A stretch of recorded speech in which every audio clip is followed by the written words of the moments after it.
Chosen ones, this will be your final rest tonight. You won't wake up. They gathered in the abandoned church, its stained glass windows shattered long ago, leaving only jagged edges that caught the moonlight like broken teeth.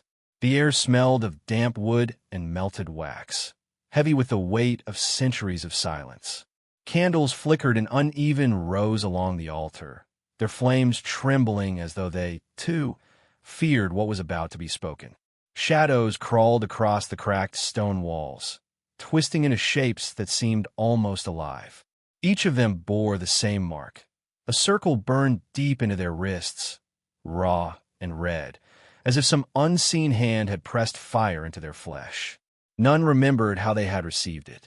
The mark had simply appeared one night, and with it, the dreams. Dreams that had pulled them here, to this hollow place, where the roof groaned in the wind like the sigh of a dying beast. At the front stood the priest, a gaunt figure draped in robes, so worn they looked like cobwebs clinging to his bones. His voice shook as he unrolled the parchment, brittle with age, and the candlelight revealed his hollow eyes. The words he read seemed to carry a weight older than the church itself. Chosen ones, he whispered, his voice breaking into the silence like a blade. This will be your final rest tonight. You won't wake up. For a long, aching moment, no one breathed. The words hung in the air, heavier than smoke, impossible to ignore. They did not sound like a warning, nor like a threat. They had the inevitability of prophecy, cold and certain, as if fate had already carved their tombstones. One of the marked swallowed hard, shifting uneasily in the pew, but not a single soul dared to speak, because deep down, in the hollow pit of their chests, they already knew. The prophecy was not a lie. It was a countdown. The group argued in frantic whispers, voices overlapping in a storm of fear.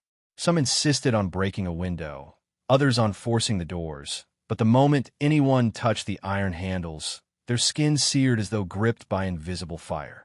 No matter how they pushed, pulled, or struck, the church refused to let them leave. It was as if the very stones had awakened, holding them prisoner. Mara, the youngest of them, stepped away from the others and pressed her ear against the warped wooden walls.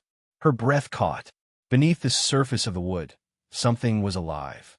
She heard it first as a low murmur, like wine through hollow pipes, but then it grew, swelling into a chorus.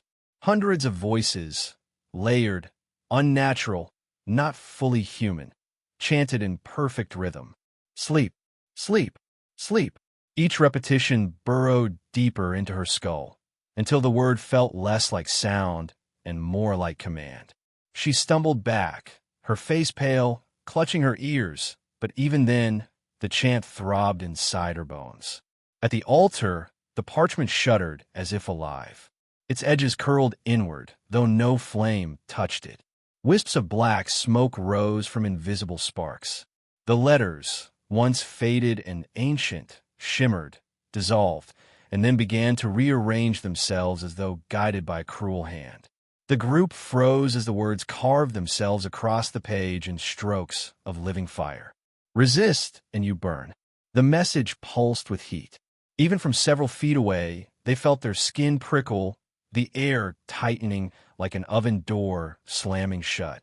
One man reached out, trembling, to snatch the parchment away, but before his fingers could touch it, blisters erupted across his hand. He screamed, collapsing to the ground, clutching his wrist where the circle mark now glowed like fresh iron from the forge. Silence fell over the group, broken only by the faint crackle of words still smoldering on the page.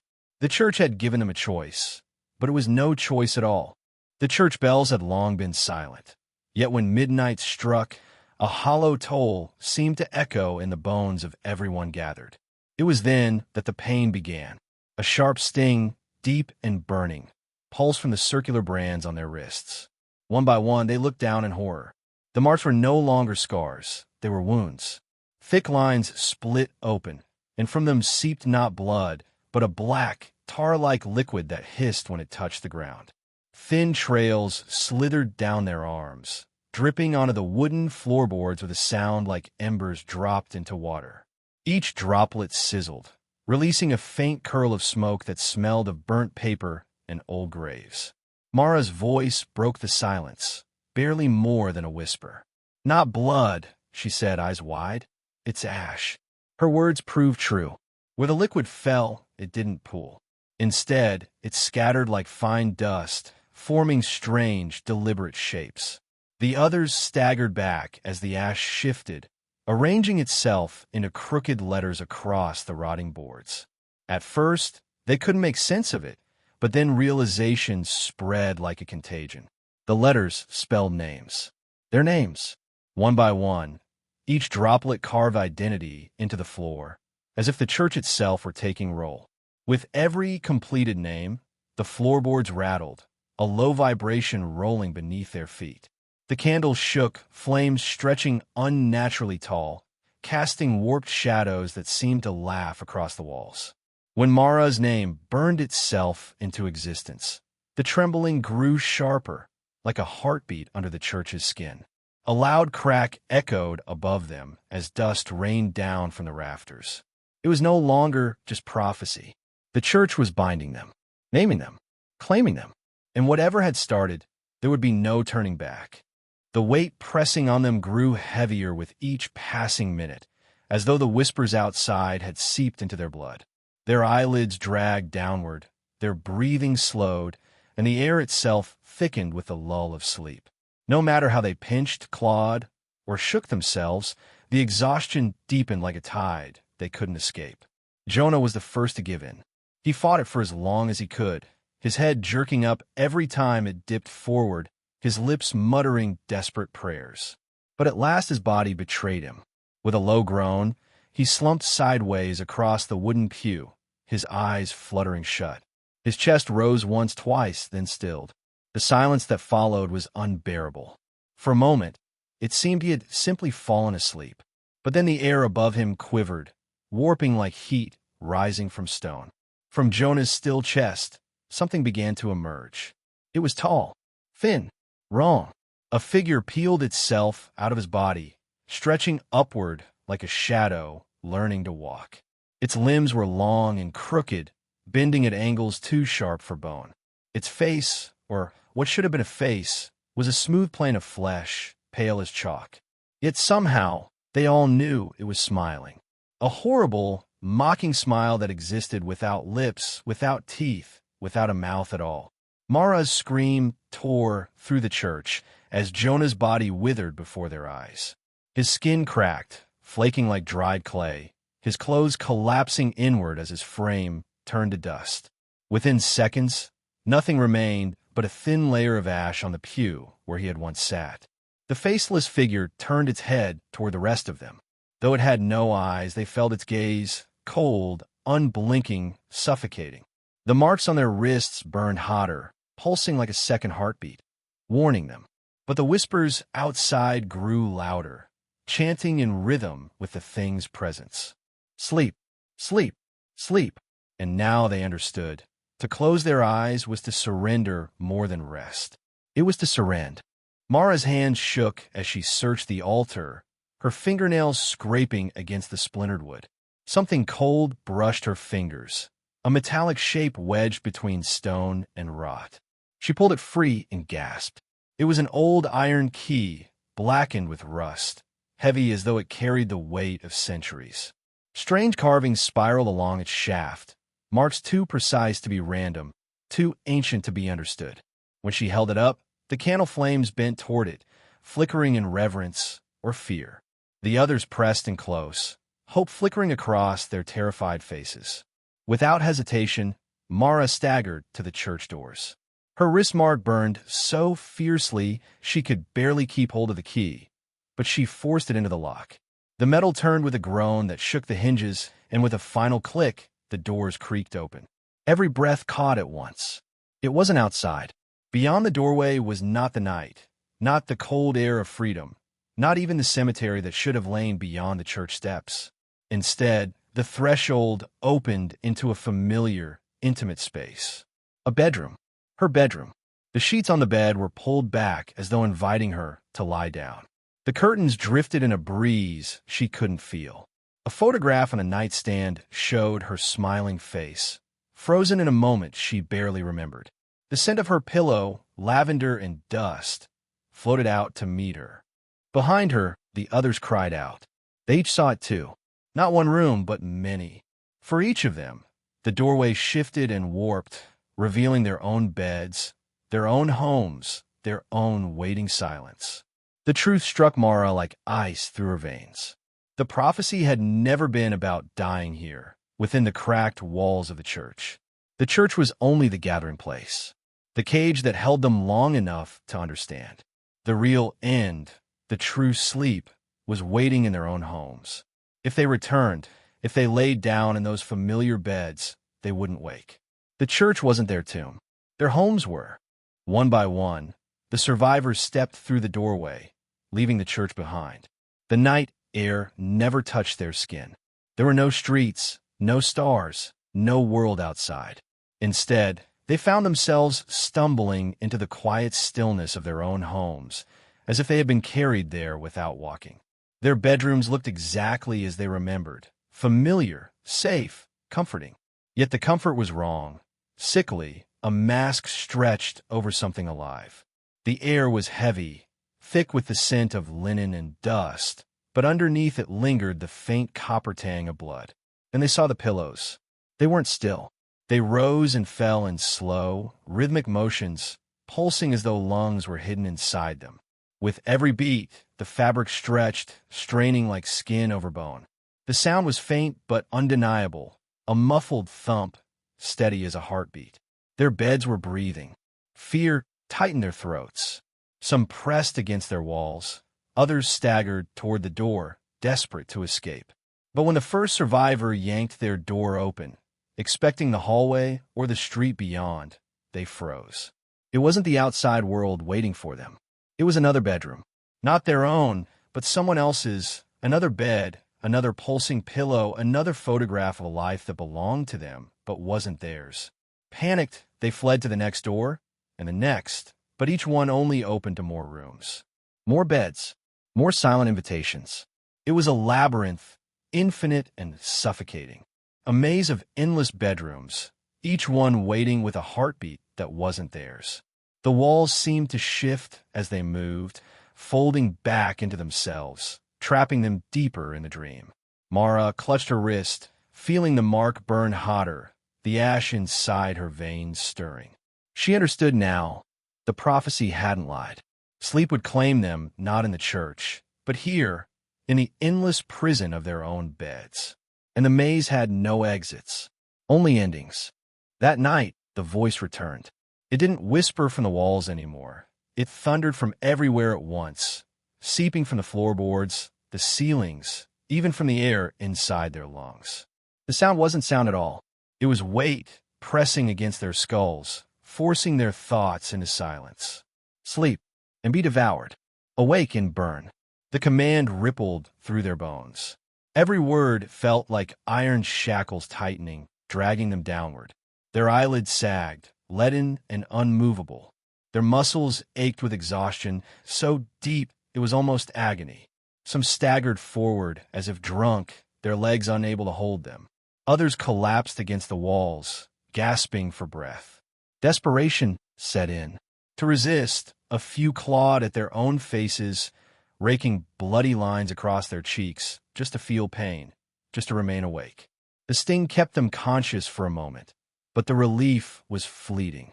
Their wounds wept, and still the voice pressed down, drowning them in its command. The rooms themselves began to change. The wallpaper rippled as though made of skin. Shadows bent unnaturally, stretching into claws that pointed toward the beds. The walls seemed to breathe, swelling with every word the voice spoke. Then came the echoes. Every scream, every sob, every ragged breath they made was returned to them by the walls, but reversed, warped into something monstrous. Their own cries became twisted laughter. Their gasps came back as growls, their sobs as whispers promising things they didn't dare understand. Pless, pless, pless, the walls hissed, the reversed echo of Mara's voice begging please. Her blood ran cold. It wasn't just an echo. It was something listening, something mocking them from the other side of the voice. The prophecy was no longer distant. It was closing in, and their bodies were failing. The second one could not endure. His head lolled forward, eyes fluttering shut despite his frantic attempts to fight. A final shudder ran through him, and then his breathing stopped. For one long, silent heartbeat, it looked as though he had simply fallen asleep. Then the cracking began. His skin split down the center like porcelain under a hammer, jagged lines running across his chest and arms.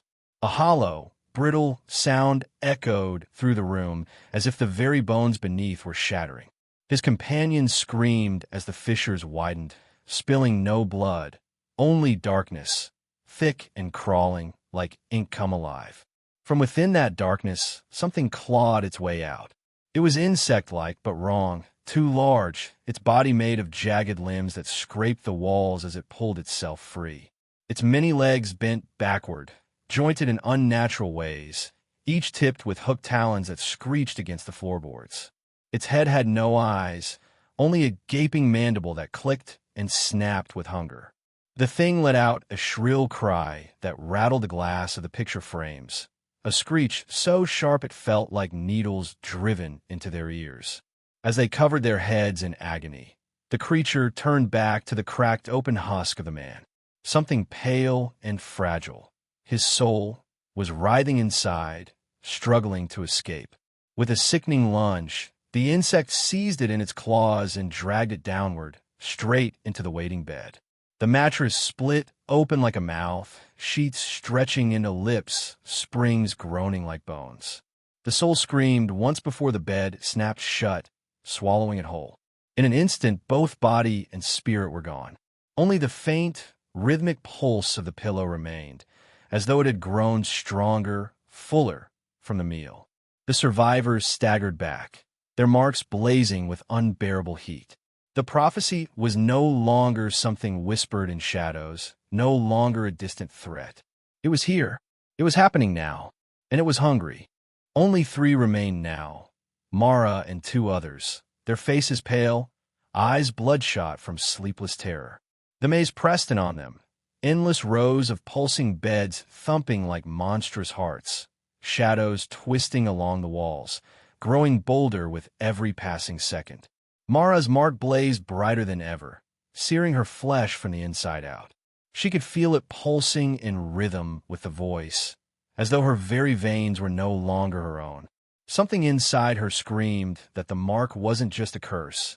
It was also a key.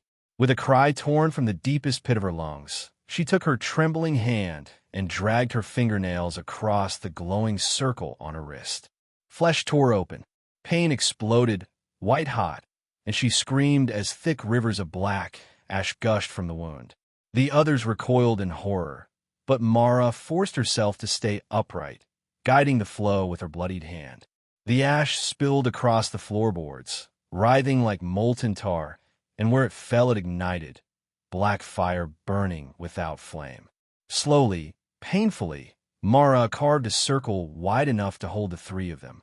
As the last line closed, the ash flared with a hiss, sealing them inside a boundary that pulsed with unnatural power. "Stay inside the circle," Mara gasped, her voice raw. No sooner had the words left her mouth than the shadows struck. They lunged from the walls, tall and jagged, their faceless forms stretching like claws of smoke. Their shrieks rattled the air as they hurled themselves at the circle, slamming against it with the force of storms. But they could not cross. Each time a shadow touched the boundary, it recoiled with a screech, its form burning away in a spray of sparks. The air outside the circle rippled with fury. The beds shuddered violently, sheets writhing like serpents, pillows hissing as though beasts denied a meal. The heartbeat thrum of the maze grew thunderous, shaking the floor beneath them. Mara staggered to her knees, clutching her bleeding wrist, her strength waning. Yet in her eyes burned something the prophecy had never spoken of: defiance. For the first time, the voice faltered, and the church, no, the maze itself, seemed to tremble in rage. The prophecy had spoken only one truth: none of them would wake up.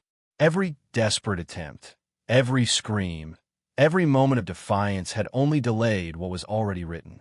Inside the ash circle, the survivors clung to one another, trembling, watching the black fire burn lower and lower. The boundary that had once held back the shadows was shrinking.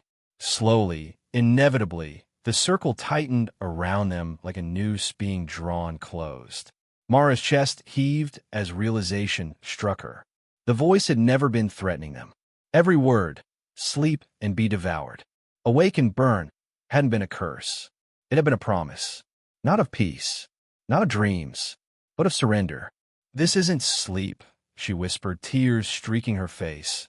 "It's surrender." The circle closed tighter, forcing them together, pressing the air from their lungs. The shadows swarmed at the edges, restless, their faceless forms stretching higher and higher. The beds around them pulsed like living beasts, sheets writhing, pillows thumping with grotesque heartbeats. The entire maze breathed in anticipation. And then the circle closed. The ash erupted in one final flare, and their screams tore through the night. Short, sharp, swallowed by silence. When the sound died, so did they. Their bodies crumbled to dust before they even hit the floor, leaving nothing behind but the faint smell of smoke. The maze stilled. The shadows withdrew. The beds lay motionless once more, waiting. By dawn, the houses stood quiet, their windows catching the morning sun as if nothing had ever stirred within. Neighbors would later swear the homes looked untouched, beds neatly made, pillows perfectly fluffed, air as still as a held breath. No signs of struggle, no trace of the chosen, only absence. And though the world moved on, no one would ever see them again. The prophecy had been fulfilled. The chosen never woke.